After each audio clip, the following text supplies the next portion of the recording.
Growing Up on a Farm in Kentucky. Stories by Stan Schmidt.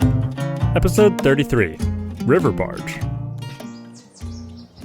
We decided we would traverse down the stream and go camping. So we put our tent and sleeping bags in plastic bags and loaded them in the back of the boat, or maybe the front of the boat, because we had all that rig in the back of the boat.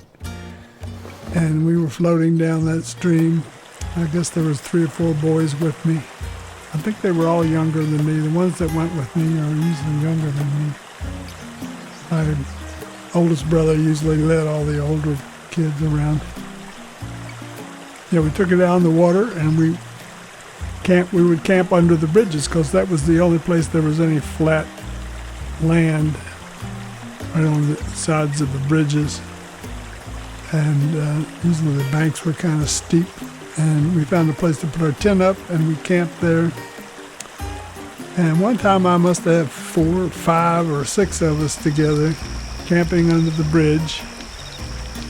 And we had food. We had ham and bread and a lot of my dad's potatoes that we boiled in a big pot on the fire. And the first night was pretty peaceful. But then the next day, during the afternoon, and a car came by loaded with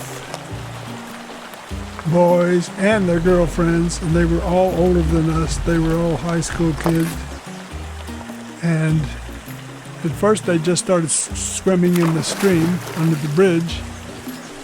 And then one of them, they kept saying, "Oh, we come here every year. We've been swimming in this stream every year. We know this stream." And then one of them dove off the bridge, which was pretty high, and didn't come up out of the water. One of the boys went down and pulled him out, and he was all scratched up by the rocks that scraped his chest. His chest was all red, and he was pretty much out of it. So I guess I'm getting a little bit ahead of myself, because before that, they stole our boat to ride around in.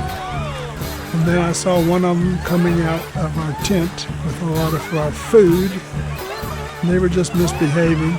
And then one got a rifle out and it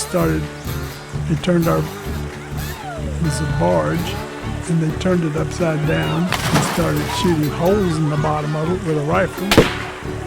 So I had all the boys memorize their license plate and start chanting it out loud. And we said, "We're calling the police on you."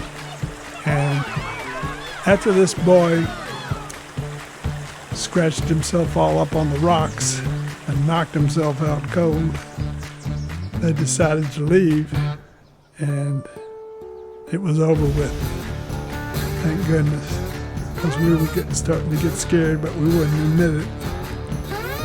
And it was kind of like the Lord of the Rings a little bit there for a while. Lord of the Flies. Lord of the Flies, yeah.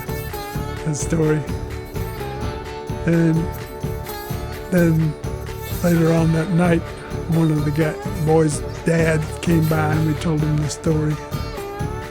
But I think we stayed there another night before we called my dad up with his pickup truck to haul us home.